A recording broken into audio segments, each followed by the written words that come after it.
നാളെ രാവിലെ നിങ്ങളുടെ പേരുകളെല്ലാം മാറ്റണമെന്ന് ഒരു തിട്ടൂരം വന്നാൽ നമ്മളെല്ലാം മാറ്റുമോ? ഇപ്പോൾ സുജിയ പാർവതി ഇവിടെ ഇരിക്കുന്നു, നാളെ സുജിയ പാർവതിയോട് പറയാം പാർവതി ഇല്ല എന്ന് പറയാൻ സുജിയില്ല, പിന്നെ ഉണ്ടോ?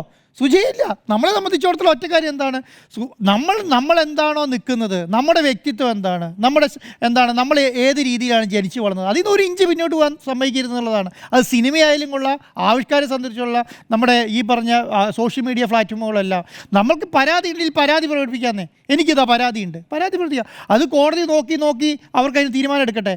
പക്ഷേ ഇതെന്താണ് സംഭവിക്കുന്നത്? ഇവർ ഏകപക്ഷീയമായി തീരുമാനം എടുക്കുകയാണ്, പല കാര്യങ്ങളിലും ഏകപക്ഷീയമായി തീരുമാനം എടുക്കുകയാണ്. എന്നിട്ട് എന്താണ് ചെയ്യുന്നത്? ഇനി ഭീഷണിയാണ്, പിന്നെ ഭീഷണിയാണ്. ആ ഭീഷണീന് മുമ്പിൽ മുട്ടുമടക്കേണ്ട അവസ്ഥ വരിക എന്ന് പറഞ്ഞാൽ മലയാളി അല്ലാതാവും എന്നുള്ളതാണ്. മലയാളിയെ സംബന്ധിച്ചിടത്തോളം പോരാട്ട വിരുദ്ധ ഇന്ന് ഇന്ത്യയിൽ സമരം എന്താണ് പണിമുടക്ക് നടക്കുന്നത് എന്തിനു വേണ്ടിയിട്ടാണ്?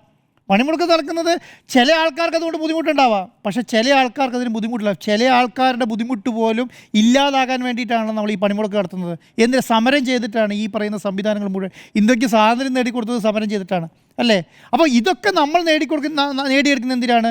ശക്തമായി പ്രതികരിച്ചിട്ടാണ്. ഇതിൽ നിന്നൊരു ഇഞ്ച് പോലും പിന്നോട്ട് പോരെന്നുള്ളതാണ്.